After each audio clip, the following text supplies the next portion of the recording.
మాకు జగనన్న ప్రభుత్వం చాలా బాగుందండి. మాకు జగనన్న గారు వచ్చాక అన్ని రకాలు బాగున్నాయండి. మాకు కలవలపల్లి గ్రామం అండి, మాది చాగల మండలం అండి. పాపకి పెన్షన్ అంటే ఎప్పుడు మాకు తెలుగుదేశం ప్రభుత్వం ఉన్నంతకాలం మాకు పెన్షన్ రాలేదండి.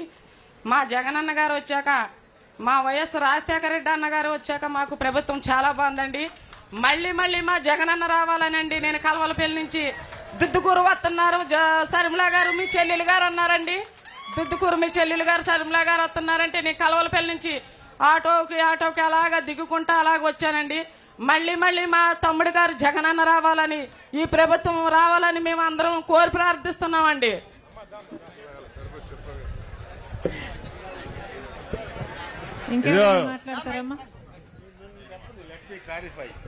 ఇదమ్మా పర్వాలేదు, ఎవరి ఒపీనియన్ వాళ్ళది.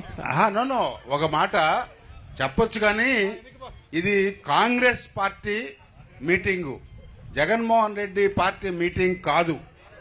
ఎవరైనా పొరపాటు చెప్పుంటే అది మనసులో నుంచి తీసేయండి. ఎవరి అభిప్రాయాలు వాళ్ళే. అమ్మ నీకు తెలిసింది తర్వాత తెలుస్తుంది, అదేదో వేడి మీకు తెలియదులే, అవన్నీ తర్వాత చెప్తా, నిండు సభలో బాగోదు. దయచేసి ఇది కాంగ్రెస్ పార్టీ, మన గుర్తు హస్తం గుర్తుపెట్టుకోండి. ఇంకెవరైనా మాట్లాడతారమ్మా? ఆమెను మీరు అడగాల్సిన పాయింట్ ఏమిటంటే జగన్మోహన్ రెడ్డి హయాంలో ఏం మేలు జరిగింది అని అడగాలి. అది మోస్ట్ ఇంపార్టెంట్ పాయింట్. అక్కడ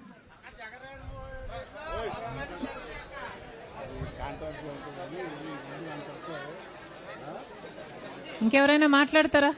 జగనన్న ప్రభుత్వంలో మీరు మాకు దగ్గరకు వచ్చినప్పుడు మీ వెనకాల మేము చాలాసార్లు తిరిగామండి. ఫొటోస్ కూడా నా దగ్గర ఉన్నాయండి. అయితే ఇప్పుడు మా దుద్దుకూరులో ఈ భూముల్ని మొత్తం కబ్జా జరిగిపోతుంది మేడం. మొత్తం నాశనం చేసేస్తున్నారు. ఈ ఫైలు లోకల్ కలెక్టర్ గారికి ఇచ్చినా, ఎన్ని అర్జీలు పెట్టినా వేరే ఆధార్ కార్డులు పెట్టుకోమన్నారు. 99 రోజుల్లో మీకు సాల్వ్ అవుతుంది అన్నారు. ఆ అర్జీలు కూడా తీసుకోలేదండి మాకు. అయితే ఇక్కడ ఎస్సీ భూములు 120 అదే 120 ఎకరాలు ఎస్సీ భూములనే కబ్జా చేశారండి. అది వేరే పత్రాలు పట్టుకుని వచ్చి ఇక్కడ కబ్జా జరిగినాయండి. అవి మీకు రీసెంట్గా నేను ఇంటికాడ ఉన్నాయండి. ఫైల్ మొత్తం మీకు అప్పచెప్పమంటే అప్పచెప్తానండి. అమ్మా, ఇక్కడ కాంగ్రెస్ పార్టీ కోఆర్డినేటర్ తో కనెక్ట్ అవ్వు. ఓకే మేడం, ఇద్దరు కలిసి కొట్లాడండి. Okay thank you.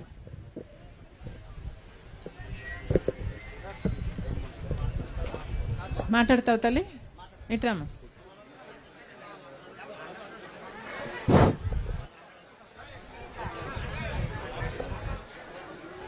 నువ్వు మాట్లాడతానన్నావుగా, మాట్లాడు.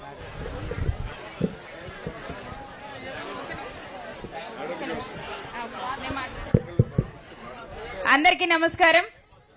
జై కాంగ్రెస్, జై కాంగ్రెస్, జై కాంగ్రెస్. ముందుగా ఇక్కడికి విచ్చేసినటువంటి ప్రతి ఒక్క కాంగ్రెస్ కుటుంబ కార్యకర్తకు, కాంగ్రెస్ పార్టీ నాయకులకు, ప్రతి ఒక్కరికి పేరు పేరున నా నమస్కారాలు. మరీ ముఖ్యంగా ఇక్కడ చాలా మంది మహిళలు ఉన్నారు. ఈ రోజున అంతర్జాతీయ మహిళా దినోత్సవం సందర్భంగా ఒక రాష్ట్ర మహిళా కాంగ్రెస్ అధ్యక్షురాలిగా, ఒక రాష్ట్ర అధ్యక్షురాలతో పాటుగా గౌరవంగా నన్ను కూర్చోబెట్టినటువంటి షర్మిల గారికి కృతజ్ఞతలు తెలుపుకుంటున్నానమ్మా.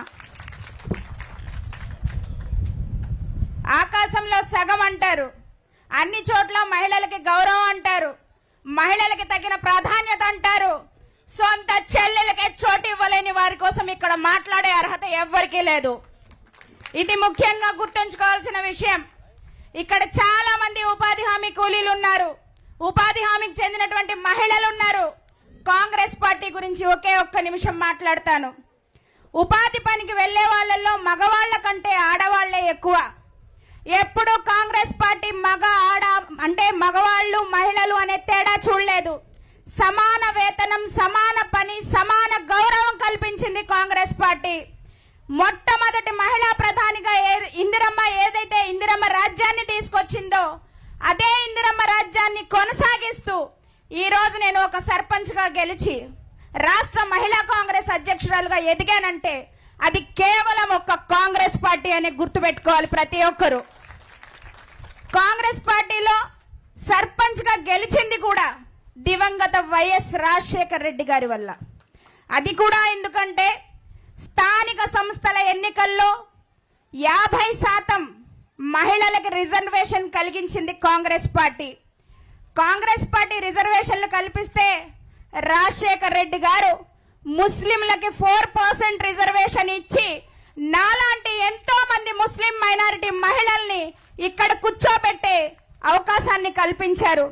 మరి అటువంటి రాజన్న బిడ్డ మన ఆంధ్ర ఇందిరమ్మ షర్మిలమ్మ మన జిల్లాకు విచ్చేసినందుకు, ముఖ్యంగా దుద్దుకూరు గ్రామంలో ఉన్నటువంటి ప్రజా సమస్యలు వినడానికి వచ్చినందుకు సంతోషిస్తూ ఆవిడ్ని మహిళలందరి తరపున సాదరంగా స్వాగతిస్తున్నాము. అమ్మా, నేను ఒకటే చెప్పదలుచుకున్నా, ఆంధ్ర ఇందిరమ్మ అని ఎందుకు అన్నానో చెప్తా. ఆమెకి తండ్రి సంపాదించిన పేరుంది, తండ్రి సంపాదించిన ఆస్తి ఉంది, ఆమె భర్త సంపాదించిన డబ్బు ఉంది. హాయిగా ప్రశాంతంగా ఏసీ కారులో బెంజీ కారులో ప్రశాంతంగా ఉండొచ్చు. కానీ తనకు జరిగిన అన్యాయం ఏ ఒక్క మహిళకు కానీ వేరే ఎవరికి కూడా జరగకూడదు. నేను ఇండ్లైనా ఇంటి బయట అయినా పోరాడటానికి ముందుంటాను, నాతో పాటు అనేక మంది మహిళలతో నడుస్తాను అని చెప్పి మా అందరికీ ధైర్యం ఇచ్చి, ఈరోజు ఇక్కడ చాలా మంది అంటారు కాంగ్రెస్ పార్టీ ఏముంది ఏముంది ఏముంది అని. రాజశేఖర్ రెడ్డి గారి కూతురే ఇక్కడికి వచ్చి కూర్చుంది, ఇంకేం కావాలి కాంగ్రెస్ పార్టీకి? కాంగ్రెస్ పార్టీలో అందరు ఉన్నారు, బహుశా మా నాయకత్వంలో ఎక్కడో లోపం జరిగింది, లోపం ఉంది, దానివల్లే. కానీ దాన్ని సరిదిద్దుకుంటున్నాం. గరిక తిన్న గాడిద పోతుంది తప్ప గరిక ఎక్కడికి పోదు. కాంగ్రెస్ పార్టీ తిరిగి అధికారంలోకి వస్తుంది. ఈ రోజు ఉపాధి హామీ గురించి అమ్మ షర్మిలమ్మ ఇక్కడికి వచ్చింది కూడా 100 రోజులు పని సరిపోదని అంటున్నారు. రేపటి రోజున ఈ ప్రభుత్వం తీసుకొచ్చిన చట్టం అమల్లోకి వస్తే కనీసం మీకు 50 రోజులు కూడా పని ఉండదు. ఇప్పుడు మీరు అంటున్నారు 3 నెలలుగా జీతాలు రావట్లేదు, 2 నెలలుగా జీతాలు రావట్లేదు. ఇందాక ఒక సోదరుడు అడుగుతున్నాడు 100 రోజులు పని అయిపోయింది, రంజాన్ పండగ వస్తుంది, ఎట్లా అమ్మా నేను ఇంట్లో అని. ఆ అమ్మాయి అడుగుతుంది, నేను ఒంటరి మహిళని, నాకు ఇంకా పెన్షన్ రాలేదని. సిగ్గుండాలి ఇప్పుడున్న ప్రభుత్వాలకి, ప్రతిపక్షాలకి ప్రజల్లోకి వచ్చి మాట్లాడడానికి. ప్రభుత్వంలో ఉన్న వాళ్ళు ప్రజల్ని పట్టించుకోరు, ప్రతిపక్షంలో ఉన్న వాళ్ళు ప్రశ్నించడానికి. మనకి స్వాతంత్రం తీసుకొచ్చిన మహాత్మా గాంధీ పేరు ఎందుకు తీసావు, నువ్వు ఉపాధి హామీ చట్టాన్ని ఎందుకు తీస్తున్నావు అని ప్రశ్నించే సిగ్గు, అంటే ప్రశ్నించే ధైర్యం చేయలేని ఈ ఎన్డీఏ కూటమి అయితేనేంటి, జగన్ గారి ప్రభుత్వం అయితేనేంటి, వాళ్ళకి చెయ్యలేని ధైర్యం, తెగువ ఆంధ్ర రాష్ట్ర పిసిసి అధ్యక్షురాలు షర్మిల గారు చేసినందుకు ఆమెకు మద్దతుగా ఇక్కడ ఉన్న మహిళలందరి తరపున, మా గ్రామం తరపున, దుద్దుకూరు తరపున ప్రతి ఒక్కరి మీకు కృతజ్ఞతలు తెలుపుకుంటూ మీ వెన్నంటి ఉంటామని తెలియపరచుకుంటూ సెలవు తీసుకుంటా. జై కాంగ్రెస్! షర్మిలారెడ్డి గారి నాయకత్వం! షర్మిలారెడ్డి గారి నాయకత్వం! ఇందాక ఒక క్రైస్తవ సహోదరుడు ఒక చాలా బాధాకరమైనటువంటి వ్యక్తం చేశారు, నా మీద ఉమ్ము వేశారని. ఆయన దాని కొరకే మొత్తం కాంగ్రెస్ పార్టీ అధిష్టానం పైనుండి కాంగ్రెస్ పార్టీ రాష్ట్ర నాయకత్వం మేమందరం కూడా ఆలోచిస్తూ ఉన్నాము. ప్రతి గ్రామానికి వెళ్ళి మోడీ గారు చేస్తున్నటువంటి ఈ నీచ కృత్యాలు మరి సపోర్ట్ చేస్తున్నారు ఇద్దరు, జగన్మోహన్ రెడ్డి తర్వాత ఈ చంద్రబాబు నాయుడు గారి కూటమి. ఈ 2 ప్రభుత్వాలు మోడీ గారికి వాళ్ళు ఏం చెప్తే అది చేస్తున్నారు. ప్రతి గ్రామం అనంతపురంలో కూడా బస్సు మీద దాడి చేసి ఈ బజరంగ్ దళ్ కార్యకర్తలు చాలా హింసలు పెట్టి కొట్టి అంత రక్తసిక్తం అయితే కేసులు నమోదు చేశారు. కాబట్టి ఎక్కడ అన్యాయం జరిగినా దయచేసి ప్రతిఘటించండి. మీరు నిజంగా 4 గోళ్ల మధ్య పిల్లులు కాదు, మీరు పులులు. ఇక్కడున్న సమాజంలో గత 70 సంవత్సరాలుగా హిందూ మతంలో ఉన్నటువంటి సహోదరులు ఎంత గొప్ప హృదయం అంటే ఏనాడు కూడా ఈ 2% ఉన్నటువంటి క్రైస్తవులకు ఆ అభద్రతా భావం కలగల. అందరూ సహోదరులాగా ఉన్నారు. అది హిందూ సోదరుల గొప్పతనం. కానీ హిందువులకు ఇంజక్షన్ ఇచ్చి ఆ పిచ్చి రేపినటువంటి ఈ దుర్మార్గపు బీజేపీ ప్రభుత్వాన్ని, ఈ బీజేపీ కార్యకర్తల వారి అనుసంధానం, ఆర్ఎస్ఎస్ వాళ్ళ సంస్థలు ఉన్నాయి కొన్ని, వారు మనుషుల్ని విషపూరితం చేస్తున్నారు. తద్వారా ఈ సమాజంలో సోదర భావం దెబ్బతినేటువంటి ఉంది. కాబట్టి రాజ్యాంగం కాపాడుకుందాం, ప్రజాస్వామ్యం కాపాడుకుందాం. బాబాసాహెబ్ అంబేద్కర్ పేరు చెప్పారు మీరు. ఆయన రచించిన రాజ్యాంగం వల్లనే ఈ భారతదేశంలో 135 కోట్ల మంది అన్నాతమ్ములాగా ఉండటం జరిగింది. ఎందుకంటే ప్రజాస్వామ్యం లేకపోతే అక్కడ మన చుట్టూ ఉన్నటువంటి పాకిస్తాన్, అదేవిధంగా శ్రీలంక, మరి భూటాన్, నేపాల్, ఈ బంగ్లాదేశ్ లాగా తయారవుతుంది ఈ భారతదేశం కూడా. అందుకని ప్రభుత్వాలు చాలా పద్ధతిగా వ్యవహరించాలి. కాంగ్రెస్ పార్టీ మళ్లీ వస్తుంది.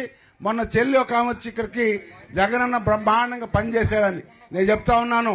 జగన్మోహన్ రెడ్డి మీ దళితులకు ఉన్నటువంటి 26 స్కీములు రద్దు చేశాడు. మరి మిగతా వాళ్ళకి పంచాడు డబ్బులంటే ఈ 5 ఏళ్లు కథ చెప్తా మీకు. తిందాం అంటదంట. ఎక్కడ తెచ్చుకుని తిందామని 2,000 అడుగుతుందంట. అప్పు తెచ్చుకుని తిందామని 3,000 చెప్తుంది. మరి అప్పెట్ట తిరుగుతామని 4,000 అంటే ఇంకా నోరు మూసుకొని కూర్చున్నారు. అట్లా అప్పు తెచ్చి పంచి మనుషుల్ని మరి సోమరులు చేశారు జగన్మోహన్ రెడ్డి. అదే పద్ధతి కావాలనుకుంటున్నారా? లేకపోతే ఆత్మ గౌరవంతో అంబేద్కర్ పేరుతో కష్టపడి సంపాదించుకొని మా స్కీములు, కాంగ్రెస్ పార్టీ ఇచ్చిన స్కీములు రద్దు చేయకుండా, నీరుగార్చకుండా ఉన్నటువంటి దుర్మార్గపు ఈ ప్రభుత్వాలకు బుద్ధి చెప్పాలి. మేమున్నాం, ధైర్యంగా ఉండండి. క్రైస్తవులు కానీ, ముస్లింస్ కానీ, హిందూ సోదరులు, ఈ దేశం అందరిది. అందరం కూడా ఈ 75 సంవత్సరాలు రాజ్యాంగ పరంగా పరిపాలించడం జరిగింది. ఇక్కడ ఉన్నటువంటి ఏ నాయకులు కూడా ఎప్పుడు కూడా క్రైస్తవులకు కానీ, ముస్లింస్ కానీ తేడా చూపించలేదు. అది కాంగ్రెస్ వారసత్వం. కులాలు లేవు, మతాలు లేవు కాంగ్రెస్ పార్టీలో.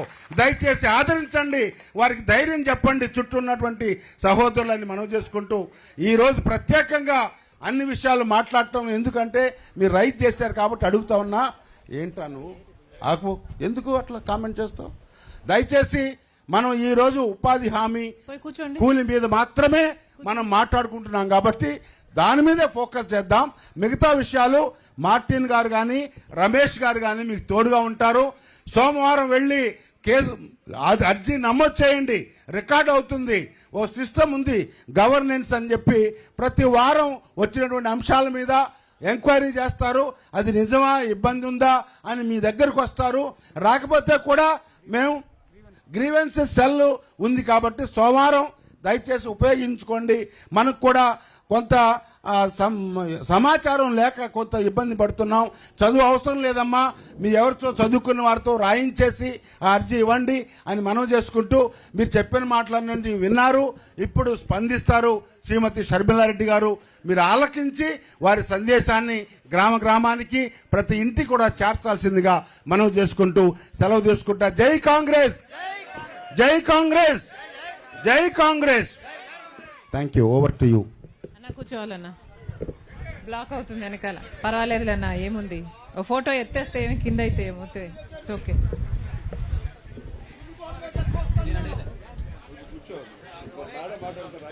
ఏమంట అమ్మా, మీరు కూర్చోండి.